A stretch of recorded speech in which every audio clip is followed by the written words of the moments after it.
In the middle of the night, just as sleep began to drift over me, I felt someone touch me. I sat up instantly, only to see the pastor standing there, smiling creepily.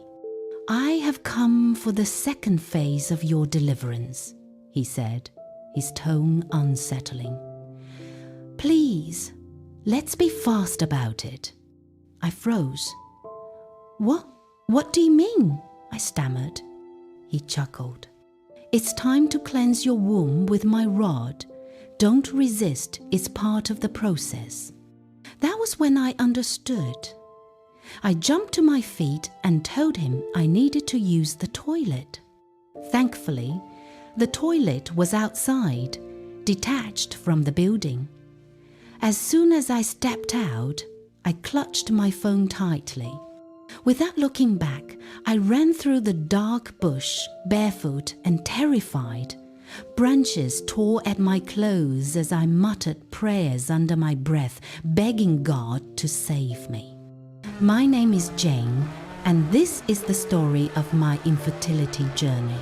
The story of how my desperate search for a child led me through countless prayers, pain, and disappointments until I finally uncovered the dark secret that had been the true cause of my infertility all along. Kenneth and I got married in a quiet traditional ceremony about 9 years ago. I was just 21 then, a fresh university graduate, while Kenneth was 30, a confident and promising businessman. We first met at a friend's birthday party. What began as a casual conversation turned into endless chats and laughter.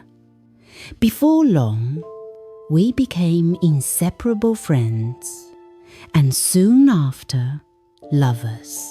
After one beautiful year of dating, Kenneth popped the big question. I still remember that day vividly, his hands trembling slightly as he held the ring. I was overjoyed. Without hesitation, I said yes. I was head over heels in love and couldn't wait to become his wife. At the time, I was already working at a bank as a customer relationship officer, so life seemed to be going perfectly. As we began preparing for our wedding, we enrolled in marriage counseling sessions at church to help us build a strong foundation. During one of the sessions, the counselor encouraged us to discuss our past openly, especially anything that could possibly affect our marriage in the future.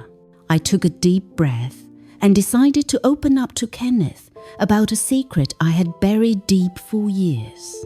"Kenneth," I began quietly, "there's something I've never told anyone except a close friend. When I was 16, I got pregnant. My ex-boyfriend denied responsibility when I told him. I was too scared to confide in my parents, so with the help of my friend, I had it terminated secretly." Tears filled my eyes as I spoke. It was the hardest truth I had ever revealed. Kenneth sat quietly, listening. When I finished, he took my hands gently. "Thank you for trusting me, Jane," he said softly. "I love you, and nothing about your past can change that. You're my future, and I promise to love you for the rest of my life." His response brought tears of relief. He assured me that my confession would never affect our marriage. As for him, he said there was nothing dark about his past. For the first few years, marriage felt like heaven. We were happy, playful, and deeply in love. But 3 years after the wedding, there was still no sign of pregnancy. We didn't worry much at first. We were busy building our lives and enjoying each other. But soon after our 4th wedding anniversary, Kenneth began to show concern. One evening, as we sat after dinner, he brought up the issue of childbearing. "Jane," he said, "don't you think it's time we see a doctor? Just to be sure everything is fine."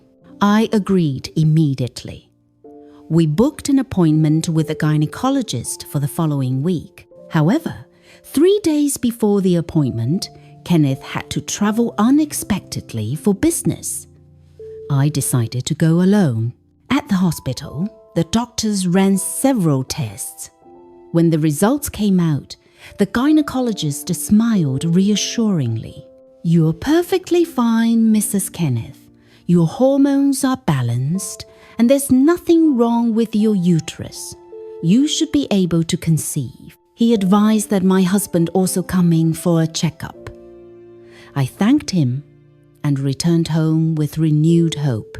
When Kenneth got back from his trip, I handed him the doctor's report and suggested that we both visit the hospital again together. That was when everything changed. Kenneth's expression darkened as he read the report. Then, with a tone that pierced through my heart, he exploded. "Are you trying to say the problem is from me?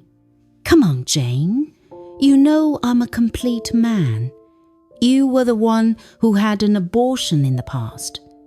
Maybe you destroyed your womb in the process. Get yourself out of the mess you created. I'm not going anywhere with you." Those words shattered me. I stood frozen, speechless. Tears filled my eyes.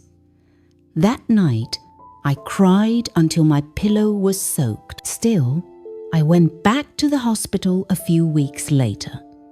I told the doctor about my past D and C and asked if that could be the cause of my childlessness. He looked at me kindly and said, "No, Jane, that's not the problem. Your body is fine. You can get pregnant. You just need faith and patience." Despite his assurance, nothing changed. I still couldn't conceive, and Kenneth flatly refused to go for any medical test. Then, shortly after our 5th anniversary, my mother-in-law came visiting. From the moment she stepped into our house, I could feel the tension. She didn't come to greet us. She came to attack me. She looked me up and down with disdain and hissed, "So this is the woman who can't give my son a child? You're just a good-for-nothing barren woman. A basket that can't hold water. All you do is eat my son's food and get fat. You better give me grandchildren, or I'll make sure a real woman replaces you." Her words cut deep into my soul. She refused to eat my food and left the house early the next morning without saying goodbye. Broken and confused, I decided to seek spiritual help. I went to see my pastor, Pastor Adeyemi, and poured out my heart in tears. He listened quietly, then prayed with me. "Sister Jane," he said gently, "God will bless your womb with fruit, but you must have faith. Take these Bible verses and go on a 21-day fast and a prayer. God will do it." I held on to his words with all my heart. That evening, I went into the church alone, knelt at the altar, and cried bitterly. "Dear Lord," I wept, "please bless me with just one child, even if it's just one. Please, Lord, don't let me be disgraced." I completed the 21 days of fasting and prayer, reciting every verse, believing with all my heart. But weeks passed, and nothing happened. Then came our 6th wedding anniversary, and with it, the greatest shock of my life. That Sunday afternoon, my mother-in-law arrived unexpectedly. She walked in proudly, followed closely by a young lady who looked no older than 20. "My dear, come in and make yourself comfortable," Mama said warmly to the girl. "Feel free. This is now your home." Kenneth and I had just returned from church. I sat frozen in confusion as I watched them walk into the living room. "Mama, good afternoon," I greeted, but she ignored me completely. Turning to the girl, she smiled sweetly and said, "Sit down, my dear." I turned to my husband, who was sitting quietly beside me. He couldn't meet my eyes. My heart began to pound. "Who is she, Mama?" I asked, struggling to stay calm. Mama turned sharply and replied, "This is Ifeoma, the new wife your husband married. She's here to give me grandchildren, the ones you've refused to give me, you barren woman." My mouth fell open. I couldn't believe what I was hearing. Kenneth had gone to the village 2 weeks earlier, saying he wanted to check on his building project. Now I realized what he had truly gone to do. He went to marry another woman. Tears welled up in my eyes as I turned to him. "Kenneth, tell me this isn't true." He sighed and looked away. "I'm sorry, Jane," he said coldly, "but I need children. I can't keep waiting for you. You've had your chance." That moment broke me. I ran into our bedroom, locked the door, and cried uncontrollably. My chest hurt so badly I could barely breathe. Kenneth didn't bother to check on me. That night, he didn't even sleep in our room. The next morning, I forced myself to get up and prepare breakfast before heading to work. But when I entered the kitchen, I met Ifeoma cooking. She turned quickly and greeted me politely. "Good morning, Ma," she said softly. I managed to smile faintly. She looked calm and innocent, beautiful, even. I asked her gently what she was preparing, but before she could answer, Mama stormed in. "Why are you questioning her? This is her husband's house, and she can do whatever she likes." I greeted Mama, but she ignored me completely. My hands trembled as I left the kitchen, dressed for work, and walked out of the house without breakfast. Mama stayed with us for a week before returning to the village. But in those 7 days, she made my life unbearable. She ensured Kenneth slept every night with Ifeoma in her room. She even helped him move his things into her room. I cried myself to sleep each night, my heart heavy with pain. Ifeoma prepared the meals and served my husband, while Mama's words kept echoing in my head. She's the new wife. She should make the meals and serve her husband. It will help strengthen their bond. And that was how my world began to crumble, piece by piece.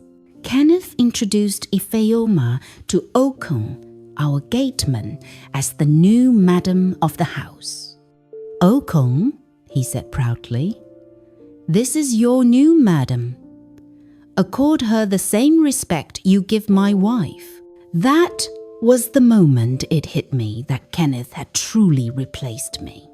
From that day, he completely ignored me, walking around the house like I no longer existed. It was as though he had planned everything all along. Even after Mama left, Kenneth still refused to return to our bedroom. Night after night, I lay alone in that cold bed, staring at the ceiling, wondering what went wrong. Gradually, I began to get used to sleeping alone. Each time I tried to talk to Kenneth to tell him how much I missed him, he would flare up, shouting harshly, "After all, I wasn't the one who asked you to tamper with your womb," he would yell. Those words cut like a knife each time they came out of his mouth. He moved the rest of his belongings from our room into Ifeoma's, permanently. That was when I gave up completely and stopped trying to win him back. I told myself I would ignore both of them and focus on finding peace. Somehow, to be fair, Ifeoma was respectful at the beginning.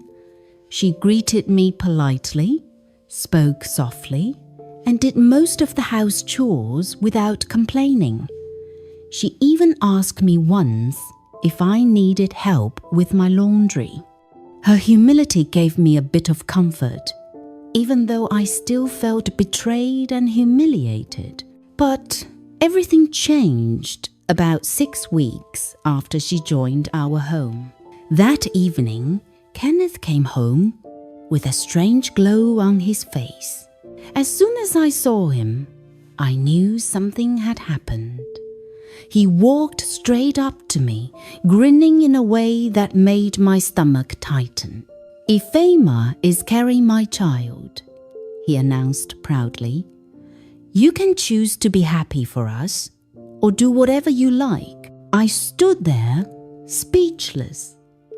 My lips trembled as I forced out a faint "Congratulations." Deep down, I was genuinely happy for her, for them, but I was also terrified. Ifeoma's pregnancy meant my husband was slipping away from me completely. It was a loud reminder that I was losing him for good. That night, I cried until my eyes were swollen. But instead of giving up, I made up my mind to fight to do everything possible to conceive. A week later, I traveled to my village to see a renowned herbalist known for helping women who couldn't conceive. The old woman's hut was surrounded by thick green trees, and her presence carried an aura of mystery and calm. She took my hands, examined my palms, and after a few minutes of silence, she looked up and said, "Your womb is not closed, my daughter, but something is blocking it." My heart skipped. "What do I do, Mama?" I asked desperately. She mixed some herbs and roots into small bags and handed them to me. "Boil these and drink every night before bed. Then, during your ovulation, take this special one. After drinking it, you must lay with your husband." I thanked her, paid for the herbs, and returned home hopeful. The concoction was unbearably bitter, but I forced it down night after night, praying for a miracle. When it was time for the special mixture, I practically begged Kenneth to lay with me. He looked irritated, but after much pleading, he agreed. Days turned into weeks, then months, but still nothing happened. One afternoon, a friend told me about a powerful man of God in a neighboring state who specialized in spiritual deliverance for barren women.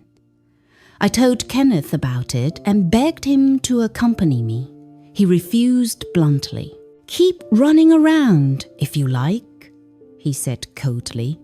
"I have my child already." So I went alone. The prayer house was located deep inside a remote village, built on a small mountain beside a flowing river. The man of God looked strange, his eyes heavy, his voice thick and commanding. After praying for me, he said, "You have a spiritual husband and you need deliverance." He continued, "The deliverance will happen in 2 phases. First, you will bathe with the soap I will give you in the river behind this mountain. Then, your womb must undergo deep spiritual cleansing. You will sleep over, and at midnight, I will cleanse your womb with my rod." I didn't fully understand what he meant, but I was desperate to become a mother. I nodded quickly and agreed. He handed me a black foul-smelling soap and a rough local sponge. One of his disciples led me to the river, where I took my bath as instructed. Afterwards, I was shown into a small room to spend the night. I was exhausted and hungry. I brought out the small snacks and soft drink I had packed and ate quietly before lying down. Around midnight, just as sleep began to drift over me, I felt someone's hands on my body. I sat up instantly, only to see the pastor standing there, smiling creepily. "I have come for the second phase of your deliverance," he said, his tone unsettling. "Please, let's be fast about it." I froze. What do you mean?" I stammered. He chuckled. "It's time to cleanse your womb with my rod. Don't resist, it's part of the process." That was when I understood. Horror flooded through me. I jumped to my feet and told him I needed to use the toilet. Thankfully, the toilet was outside, detached from the building. As soon as I stepped out, I clutched my phone tightly. My small purse and other belongings were still inside, but I didn't care. My money and phone were safely tucked in the inner pocket of my trousers. Without looking back, I ran through the dark bush, barefoot and terrified. Branches tore at my clothes as I muttered prayers under my breath, begging God to save me. Around 2 a.m., I stumbled out onto a major road. A small car approached in the distance, its headlights piercing the darkness. I waved frantically, and the driver slowed down. "I'm in danger," I gasped. He opened the door for me without hesitation, and I climbed in, shaking. That was how I escaped and found my way home before dawn. I didn't tell Kenneth what happened. He didn't ask either. To my friend who had directed me there, I lied and said everything went well. Back at home, Ifeoma's pregnancy had made her a queen. Kenneth pampered her like a fragile egg, and soon she transformed completely from the humble girl I first met into a proud and disrespectful woman. She began to talk to me rudely, issuing commands like I was her maid. And the painful part? Kenneth supported her every single time. "Can't you see she's pregnant?" he snapped one afternoon when I reported her attitude. "She has done for me in 1 month what you couldn't do in 6 years. You should take over the house chores and let her rest. If anything happens to her or my unborn child, you'll pay dearly." He accused me of jealousy, even though all I did was serve them quietly. That night, I cried until my body ached. I begged God to give me strength because I felt like I was losing my mind. I became the errand girl in my own home. I cleaned, cooked, washed, and ensured Ifeoma was comfortable just so Kenneth wouldn't think I was jealous. Then, someone told me about another woman, a traditional birth attendant in a neighboring town who specialized in womb massages. They said she had helped many women conceive. Without hesitation, I took a week off work, packed my bag, and traveled there. The woman, Mama Akpos, was kind and motherly. She welcomed me warmly, then asked me to lie down. Her hands were strong, too strong. As she pressed and kneaded my abdomen, I winced and groaned in pain. "There are blockages," she murmured, her hands still working. "But don't worry, my daughter. You will carry your own child soon." For 3 days, I endured the pain, praying that each session was loosening whatever was wrong inside me. When I returned home, I waited for a miracle. But once again, nothing changed. Meanwhile, Ifeoma's pregnancy blossomed beautifully. She walked around the house proudly, rubbing her belly and smiling at Kenneth like a queen who had conquered a rival. One evening, as I walked past the living room, I heard their laughter. "Jane should just accept her fate," Ifeoma said mockingly. "Some women are simply not meant to be mothers. And know the reasons, Omar," Kenneth chuckled. "She keeps running up and down, drinking all kinds of concoctions. She should just rest. Her time is up." I froze. My heart shattered all over again. How could the man I loved, the man who once swore to stand by me through thick and thin, sit there and mock me with another woman? I ran into my room, collapsed on the floor, and wept bitterly. The pain of being barren was already heavy enough, but being mocked by my own husband made it unbearable. That night, I lay awake, staring at the ceiling, my heart hollow, my eyes sore from crying. For the first time, a dreadful thought crossed my mind. What if I never conceive? What if I never become a mother? Would I spend the rest of my life as an outcast in my own home? I closed my eyes and whispered, "God, please don't forget me." I heard laughter floating from Kenneth and Ifeoma's room, bright, unrestrained laughter. The sound sliced through me like knives. Their happiness felt like a deliberate performance, staged only a few doors away from my pain. I thought of leaving. I imagined packing my clothes, lifting my box with trembling hands, and walking out into the night. But where would I go? In Nigeria, a woman who leaves her husband's house, especially over childlessness, is mocked, pitied, and branded. I wasn't ready to wear that stigma like a second skin. At 38 weeks, Ifeoma went into labor and gave birth to a baby boy. Kenneth's joy was loud and overflowing.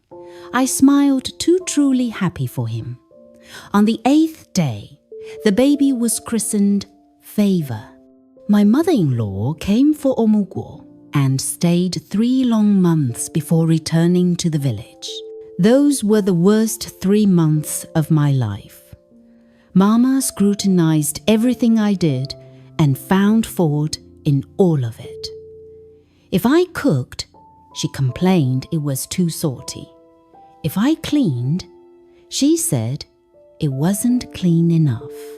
I bent myself into impossible shapes trying to please her, but it was never enough. She seized every opportunity to remind me I was a barren woman, hurling that word like a stone. Everything I did irritated her.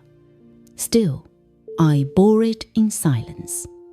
I didn't tell anyone from my family, not a sister, not a cousin. I carried my shame alone. One afternoon, Mama walked into my room and found me crying. She didn't ask what was wrong. She didn't offer comfort. "I don't know what you're still doing here," she snapped. "You have been overthrown, as you can see. Honorably pack your things and leave." She turned and walked out. I wiped my tears and whispered to the quiet room, "I will only leave when Kenneth himself sends me away." And so I stayed. I kept enduring. After Mama left, life settled into a cruel routine. Kenneth laid with me only when he felt like it. Sometimes I had to beg on my knees. About a year later, he stopped touching me altogether, announcing he was tired of wasting his seed. I cannot be stressing myself over a woman who has no womb, he taunted one night when I told him I was lonely. How will my precious seed germinate? Again, I thought of leaving, but the fear of being tagged barren and laughed at by onlookers pinned me down. I stayed and kept praying. Every morning, every night, God, give me a child to call my own. About 2 years after Favor was born, Kenneth fell sick. He complained of painful urination and an itching he couldn't control. Eventually, the discomfort forced him to the hospital. They ran a series of tests, using his urine and semen as samples. The results stunned me when I heard them later. Kenneth had gonorrhea. Worse still, he had azoospermia, no sperm cells present in his semen, which meant he was not capable of fathering a child. The day he collected the results, he came home with a dark cloud over his face. He said nothing to me, and I was sure he said nothing to Ifeoma either. If he contracted an STI, then it must have been from Ifeoma. He had long ignored me and stopped laying with me. One day, Kenneth took his son Favor out alone. He said they were going shopping. A week after that outing, he stormed into the house on a Saturday while I was in my room tidying up. His voice thundered through the living room, and I ran out. "Who is Favor's father?" He barked at Ifeoma, who stared at him, confused. "You, of course," she replied quickly. That answer made him even angrier. "Who is Favor's father?" he repeated.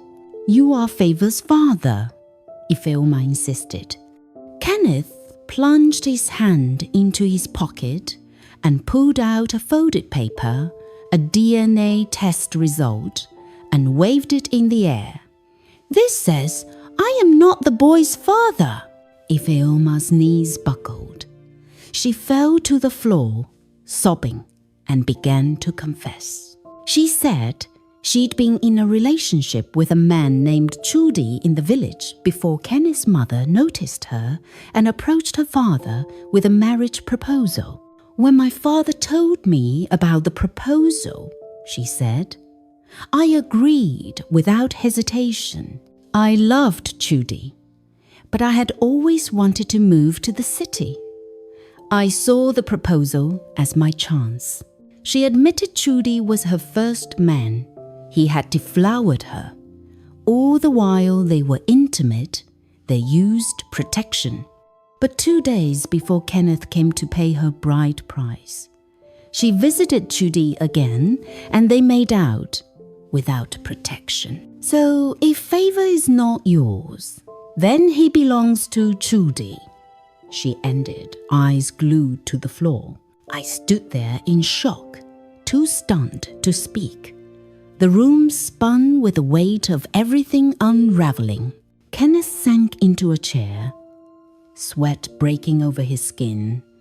His voice came out low and shaky. "How many of us have been sleeping with you? I was diagnosed with gonorrhea and STI. Who else have you been laying with?" Ifeoma stammered. I am sorry. You don't make out to me the way Chudi used to. I have never been satisfied. So I recently began to do it with Okon, our gateman." "What? My gateman?" Kenneth roared, disbelief melting into rage. He burst out of the living room and ran straight to the gatehouse. Okon wasn't there. His bag was gone. The gate stood wide open. He must have overheard the confrontation and fled. Kenneth returned, breathing hard. He dialed his mother immediately. "Come and take this thing and her bastard child away from my house before I do something we will all regret," he spat as soon as Mama picked up. I quietly walked back to my room without a word. while Ifeoma remained on her knees, shaking with sobs. 3 days later, Mama arrived and took Ifeoma and Favor back to the village.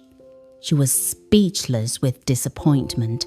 Her earlier arrogance shrunk into silence. Then Kenneth turned to me and began to beg. He said his condition was treatable, that the doctor had suggested surgery to correct a blockage. "Jane, please, give me some time to fix this," he pleaded. It was then I spoke for the first time since Ifeoma's confession. "Kenneth, I am done with this marriage. So our inability to have children has been your fault all along. Yet you made me walk through fire. I almost lost my mind. I visited places I never imagined I would go, all because I was desperate to be a mother. I drank horrible concoctions that could have damaged my health. A so-called man of God almost had his way with me. You pushed me too far." My voice shook, but I didn't stop. "I need my sanity now. The only way to regain it is to walk out of this house and out of this marriage." He went on his knees. He cried. He begged. But my mind was made up. I packed my things and left. I stayed in a hotel for a week, then secured an apartment and moved in. His mother called to apologize for herself and for her son. Friends and relatives rang my phone, pleading on his behalf. But I was done. I asked my family to return his bride price, and they agreed after I explained everything. 1 year after I moved on, I met Demola, a customer I attended to at the bank. We talked, we became friends. Friendship bloomed into love, and in less than 8 months, he proposed. I told him about my past, about Kenneth, about the pain, about the shame. Demola held my hands and said he loved me regardless. We got married. I became pregnant the same month of our wedding. I screamed when the test strip turned positive, tears streaming down my face. After years of pain, mockery, and loneliness, God remembered me. I cradled my belly and whispered, "You are my miracle. You are proof that God never forgets his own." At exactly 9 months, I went into labor and gave birth to a beautiful baby. My joy knew no boundaries. Demola treats me like a queen. He speaks to me with tenderness, lifts my burdens, and covers me with love. He's my dream come true. It's been 5 years since I took that bold step and left Kenneth. Last week, I saw an old friend who told me Kenneth remarried but is still childless. I pray God heals him completely and makes him fruitful. This is my story.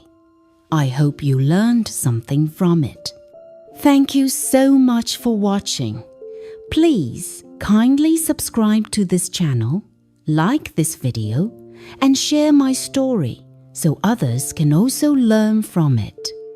We will be back with another mind-blowing story. Stay tuned.